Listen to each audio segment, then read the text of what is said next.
I just realized that this can't, this can't go on. I created Soul Search for it to serve me in a certain way and bring me, freedom, not just financially, but with time as well. And I felt like what it was doing is it was actually suffocating me financially, but also stealing my time. I mean, I was exhausted and a nervous wreck for a long time. I just felt unhealthy and wasn't looking after myself. A big pivotal moment for me was when I realized it's not serving me anymore. I've been serving it for too long, and change needs to happen. Founder to founder, real talk, real stories. One decision that changed everything. This is the best decision ever. Welcome back to the best decision ever. I'm here with my very good friend, Patrick. We've known each other for quite some time now. It must be, 7 years, is it? It must be. Yeah.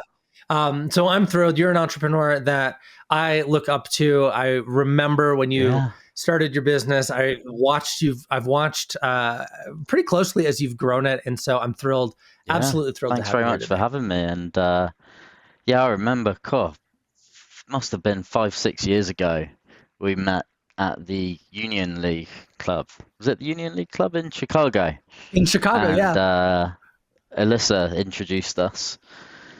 And she said to me, you really need to speak to Bryce. He's going to help you, put together all of those ideas that you've got in your brain and turn it into something real and help you picture it. And I remember kind of being a little bit skeptical about it, being like, I don't know this guy, and just coming away feeling so more confident. So that was definitely one of the transformative sessions that I've ever had. So that was really cool. That was really cool. I've forgotten about it, to be honest, until just then. I have never heard you say that, and of course, I'm honored. Genuinely, I'm honored. Cool. So, Patrick, why don't you tell people who don't know who you are a little bit about who you are, a little bit about your business, so that they can kind of start painting that picture for themselves? Yeah. So, my name's Patrick Burnell. I live over in New York. I'm the founder and director over at Soul Search Energy. So, Soul Search Energy are a energy specific or energy specialist recruitment company based here. We work with top developers, top construction managers, project managers, engineers in the energy space, and connect them with developers, independent power producers, and investors in energy. We've been going now since 2022. We've placed over 120, 130 people into new positions. I think that the big thing for us is we're very focused on alignment more so than profit. And one of the things that I always say is that we never push someone into a job that they're we never push someone into a job that's not right for them, and our focus is on helping people get the clarity that they need to make the best decision for them rather than making the decision for them. So that's kind of what we live by. But that's a bit about us. Love that. Thank you. Love that. I will say, if you work in the energy space, if you're any of those roles that Patrick just described, or if you are in an HR seat or a hiring role in a solar company, you're not going to find, and I mean this sincerely, because again, I've watched you build from the ground up, and I've watched you avoid all the landmines and traps that traditional recruiting goes into. You are not going to find a better recruiter for your company than you will with Soul Search and Patrick. So, absolutely true. Wouldn't say it if I didn't mean it. So, Patrick, best decision ever. The whole purpose of the show is to give entrepreneurs a place to tell the stories of the decisions that they've made that have gained them the most leverage, the most opportunity, that has freed up the most, brain power or created margin or whatever. You've already been teed up on this. What would you say? What's your best business decision ever? Firstly, thanks for asking the question, because when I was given this some real thought, and yeah, one thing that kind of came to mind quickly was actually how different maybe I think about this question now than what I would have done a couple of years or so ago. Mm. And I think if you asked me maybe 2 years ago, I'd be thinking about, well, a good business decision is a decision that brings in more money, brings in more sales, makes more profit. But I think actually the way that I think about it now is about how, what decisions have I made that mean that the business can impact the people that it was built to serve more than it did before. Mm. Um, and actually, I think that in itself, like the deciding to view decisions that way was actually a huge decision. Yeah, I kind of had to be intentional about how do I go about making decisions, and like what am I considering when I'm making these decisions. And I think just the kind of viewing decision making that way meant that organically the business went in the direction that I wanted it to go, and it was serving me, serving my clients, and was being more impactful. So I'd say that that's actually one of Mm. the biggest, or one of the best decisions that I've made. Um, and sometimes that can be really hard. It means maybe leaving money on the table, um, but it means that you're able to be authentic at all times. It means that there's a lot more alignment there with how you're spending your time. Um, when Mm. I kind of went through a period where I realized that I'd built Soul Search to a place whereby um, it didn't it didn't serve me in the way that I wanted it to anymore. And so I spent some serious time thinking about, okay, well, what's not right? What's the missing link? Um, and and like that was a really tough period when you think your dream is something, and you start working towards it, and then you realize, oh no, actually this isn't giving me what I thought I wanted. Am I really happy? Am I really happy with this? Like, is it bringing me joy? Or actually, is it bringing me stresses that I didn't expect? Um, and so I think there's a lot of kind of growth in that period. In that period for sure. Yeah. So the biggest decision, what I heard you say, the biggest decision that you've made was actually shifting how you make decisions from this is good for me exclusively to maybe this is better for my client and less good Yeah. for me, or better for the relationship but less good for me today. Or that's what I heard is reorienting from maybe cash in hand, immediate cash in hand, to Mm. impact is, I think, the word I Yeah, heard you say. impact's Is that definitely right? like a big part of the decision making. Before I don't think I was even really considering me as a factor. It was just this like Mm. desire for more, more, more all the time. And um, actually, I kind of ignored what my needs were. And so, for example, now a big part of our strategy is that actually rest is strategic, right? Like a part of the strategy is rest.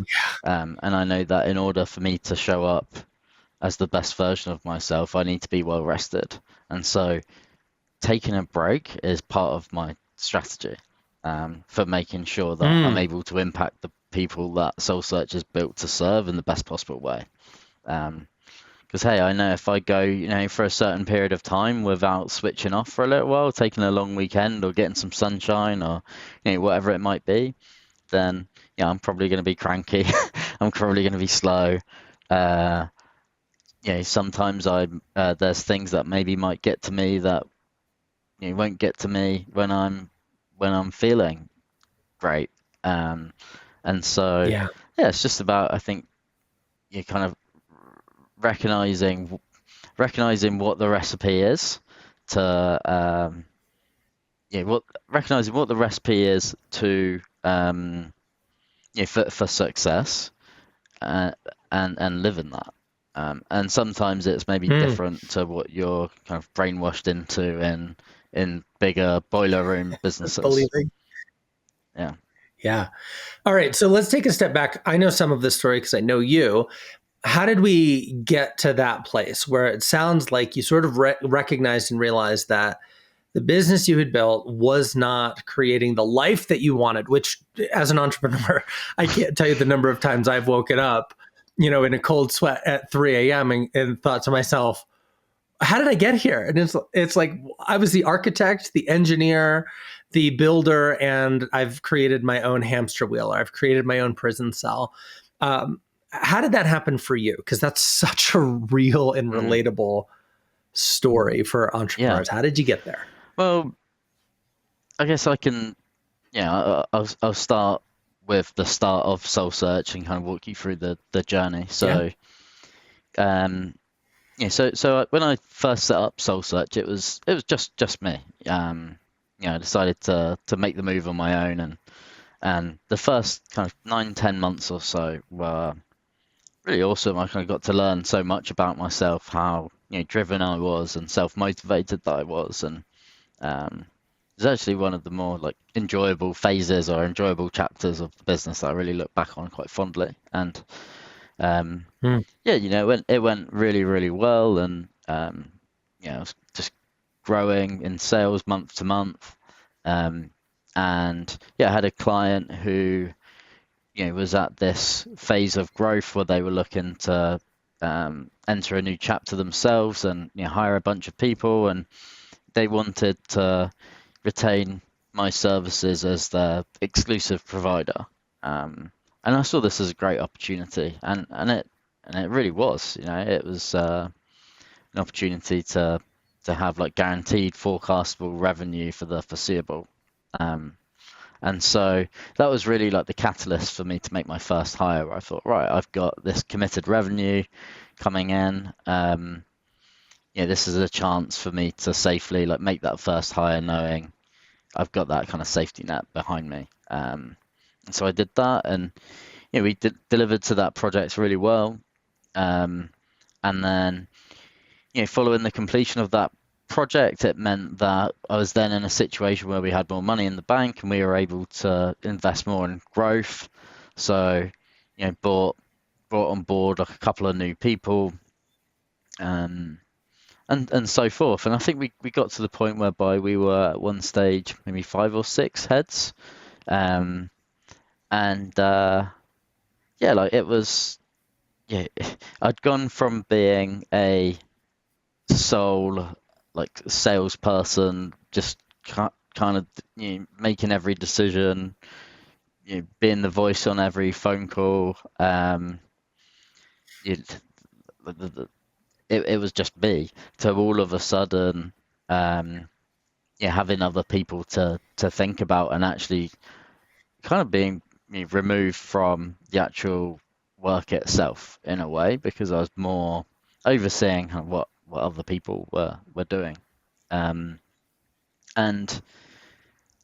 I, yeah, I think I came to realize that uh, I found myself falling into the trap of um, replicating what I've seen from almost every manager that I've worked for in the past, of you know driving sales by telling people like, let's get on the phone, we need to do more. And my answer to almost everything was just do more, um and um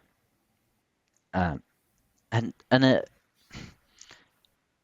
it just really got to the point where um I I kind of felt a bit lost with it all. Like I felt too far removed from doing what I loved, but also felt the Hmm. stress of having to provide, because I committed to these people Hmm. by giving them a job.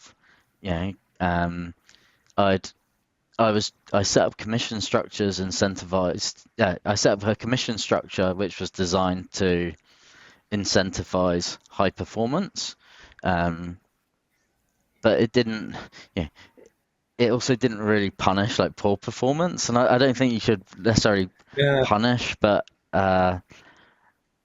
it meant that I don't think I designed it quite. I don't think I designed it quite right, where it actually rewarded inconsistency um, rather Mm. than consistency. Mm.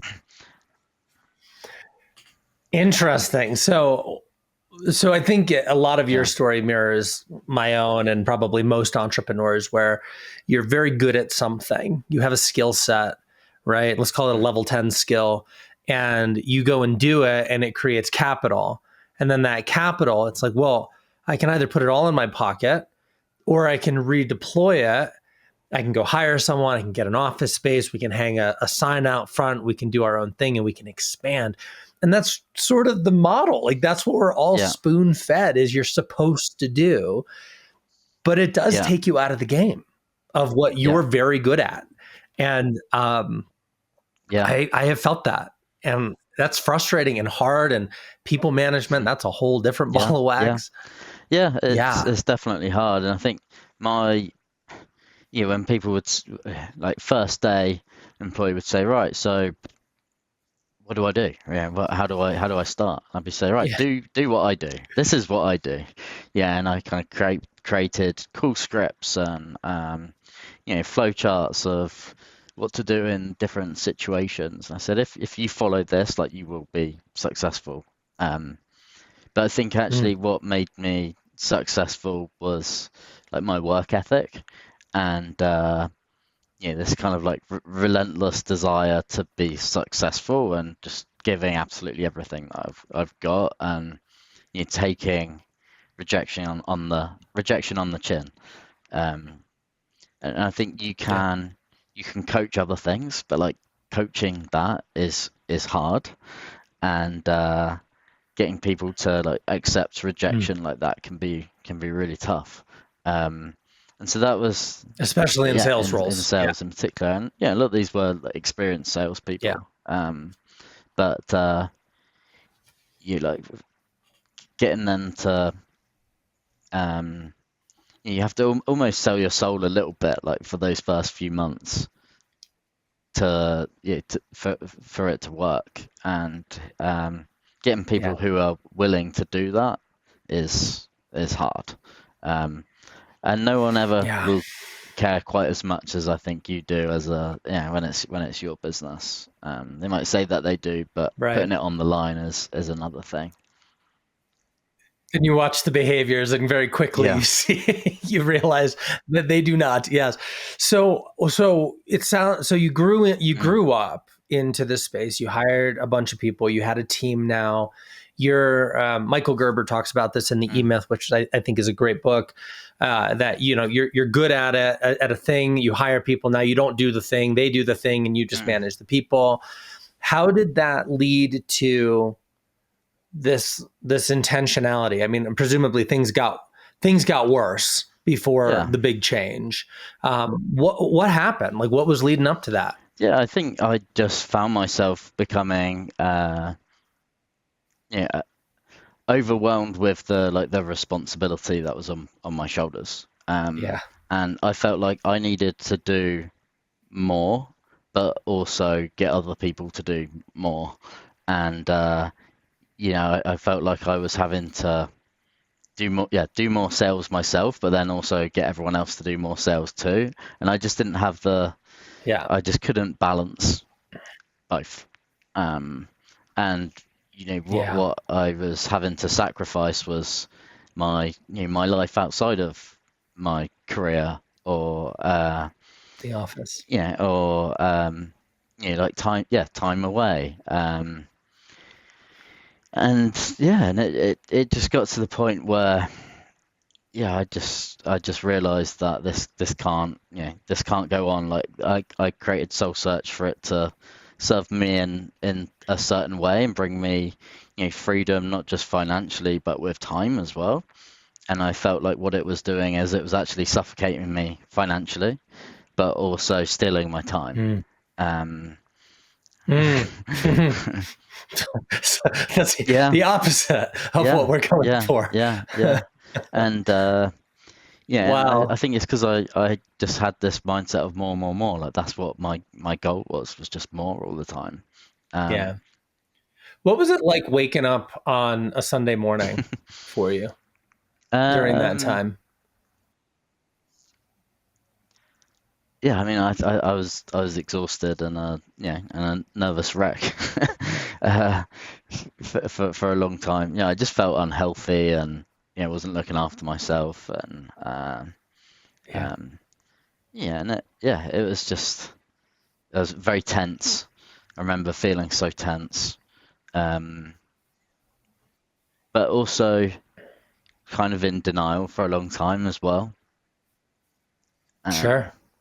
Sure. and Yeah, and like I had a responsibility, like I had a responsibility towards the people that I'd given this opportunity to be a part of the team, which I definitely did, but also I think I forgot about the responsibility to look after myself and do what's right for me and my family. And the reality was that it wasn't serving me in the way that I needed it to anymore. Um, That's such an interesting idea because when you start a business, you go through that in those early days, you go through that period of you have to, I mean, you have to work the 70-hour weeks for months to even gain that traction, right? To even get things going. And you exist in those early days to mm, serve the business. You have to, otherwise it won't find its footing. But at some point it needs to start serving you. Otherwise it becomes untenable and unsustainable and you're going to burn out, you're not taking care of yourself. Well, I relate to that. Like candidly, we're going through this week. I'm going through something in my own business that has caused me, that has demanded more hours of effort than the day can provide. And so I'm finding myself falling into old bad habits, staying up really late, trying to solve problems, not sleeping so well. I'm finding that I'm, reaching for a nightcap when normally I would just go to bed early. I'm not getting the exercise that I need. I'm eating worse than I would like to, or not eating at all. And it is 100%. And I know all these things are like yeah. wrong and bad. Like don't do that. Like get the sleep, eat go eat a salad instead of some fried chicken, take a walk, get some exercise, like hit the Mm, gym, know all that. In the moment, I can't, or I'm not because I feel mm, compelled to serve the needs of the business. And so I mm. get that in just a very real, visceral way right now, that it just gets everything. And if you're not paying attention, it will just steal your life, which is Yeah, not the yeah, point or yeah, purpose. yeah. That's it. That's it. It's yeah. It can be a thief, right? It can And be a thief. we don't like Yeah. that. We don't like that. So um, yeah. So No. that was definitely big. Yeah, a big like pivotal moment for me was when I realized Yeah. it's not serving me anymore. I'm Yeah. serving it, or I've been serving it for too long, and Too change long. needs to happen. How did you come to that aha? How did you come to that? Like, was it a moment of clarity? Was it a conversation with Mm, somebody? Like, how did you come to that? Because when you're that in it and you're that close to it, it becomes your reality. And so it's really challenging to step outside of that. How did mm. that happen for you? Um, Yeah, I mean, Alyssa and so my wife Alyssa, we would often, meet up after our day at work and, grab some food or a drink or something and just talk about what's going on because, she's got her own business as well. And yeah, we Mm. were actually almost going through like parallel situations. And she went through something almost identical to what happened to me. Um, and, and I remember. the first time that she suggested this could be a thing. Yeah, and she said, "Are you sure that the business is serving you the way that you want it to right now?" Because I don't know if it really is. She really challenged me on that, and I remember the first time that she said it, and I was like offended a little bit, you know. Uh, Sure. Yeah. yeah, Don't call yeah, my baby ugly. yeah, Yeah. that's it. And Yeah.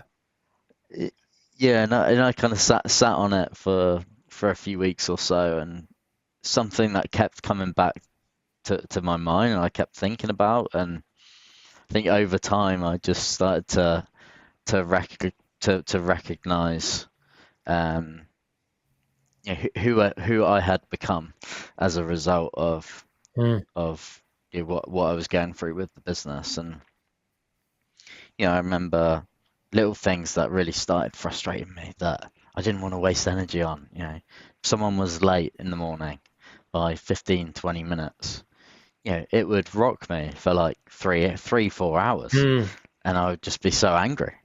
Um, and I was like, why am I wasting energy on this? Like, why am I letting things like this affect me in this way? They shouldn't. But I think I just cared so much. Um, I almost cared too much that uh, it became a weakness. Um, yeah.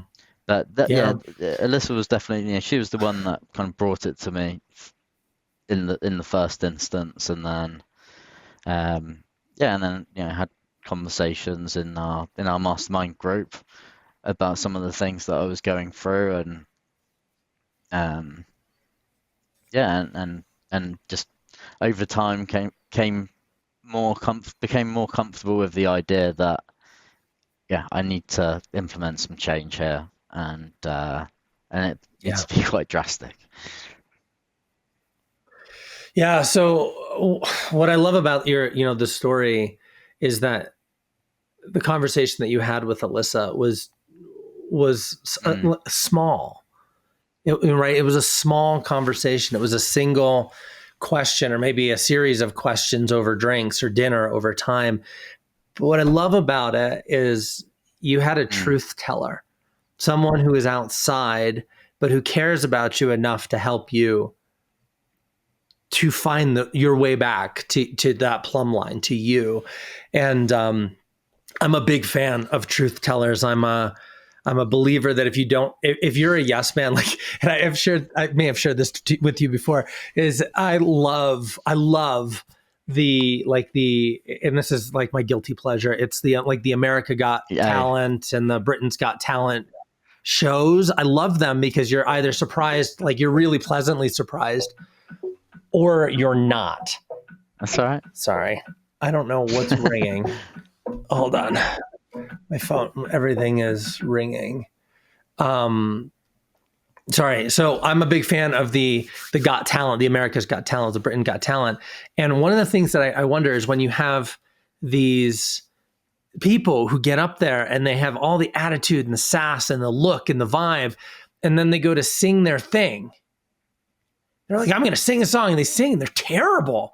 And you're like, how did you get this far? Like, who let you on that stage? Like, somebody doesn't love you enough to tell you that, like, honey, I'm sorry, Mm, you suck at this.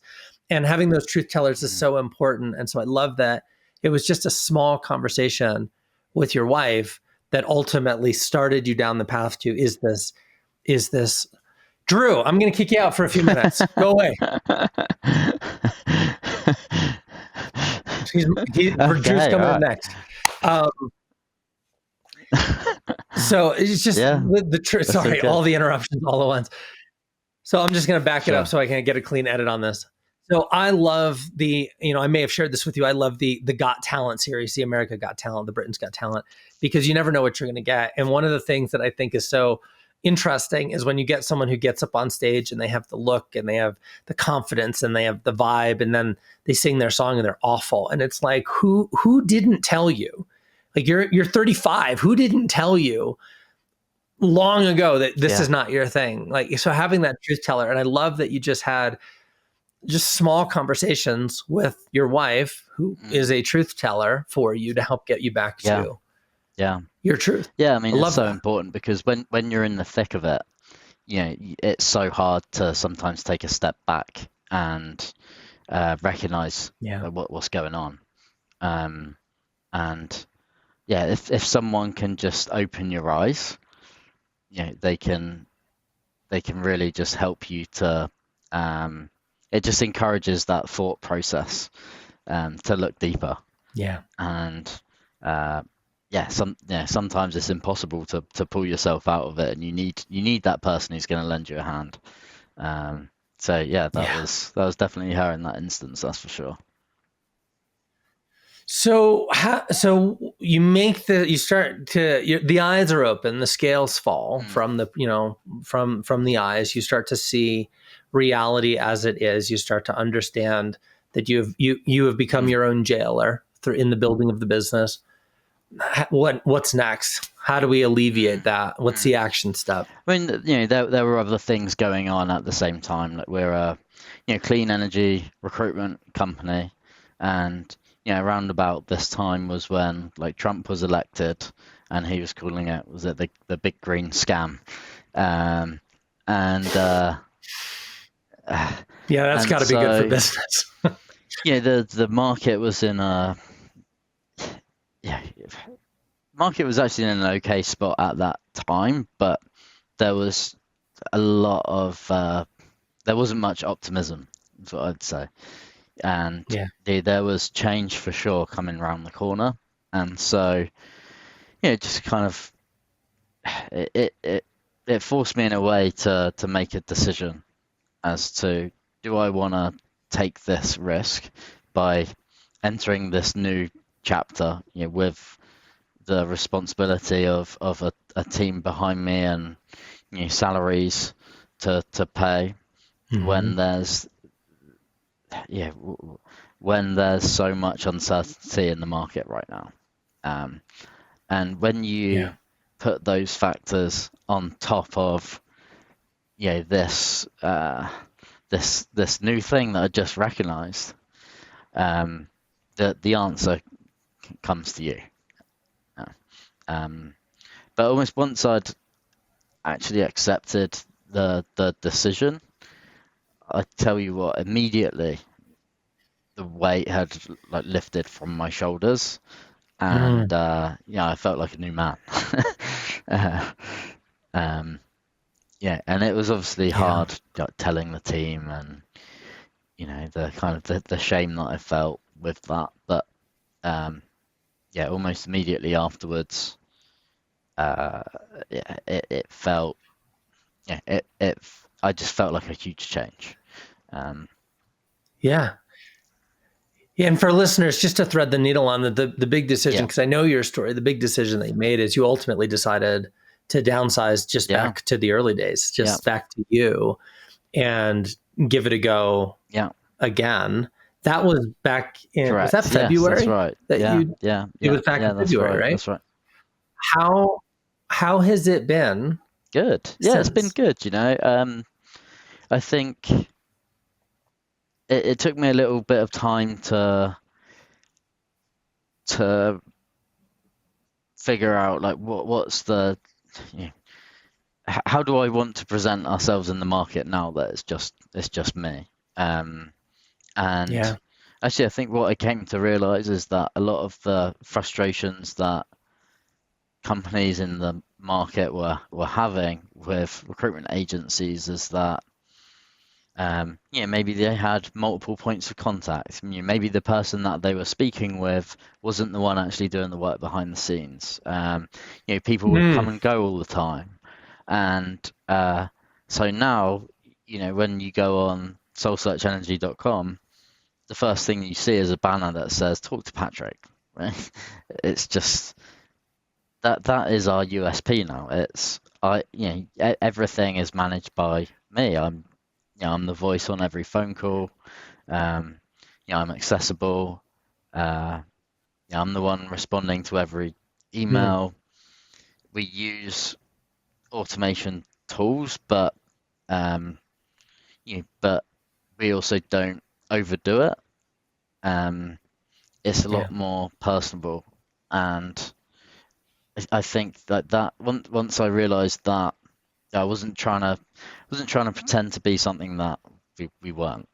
And yeah, there's going to be some companies that decide we're not the right fit. But you know what? When a company chooses to work with us, then um, there's that alignment there from the start. Yeah. Love that. Love that, man. What great insight. I mean, really appreciate having you on, having you share just vulnerably so much of your story, because it's hard as entrepreneurs to admit that we struggle, though Mm. we struggle almost nonstop. It's hard that to admit that we make big changes that negatively impact other people, like downsizing back to one. These are hard things to do. They're hard decisions to make. But if we can learn the lesson that you shared today, which is effectively make your decisions with intention, like figure out, does this thing move me in the direction that I desire, rather than is it a good Mm. opportunity? Because there's a million good Yeah. Yeah. Yeah. opportunities, but is it a Yeah. great one for me? Does it move me in Yeah. the direction of my life, and building that with that intention?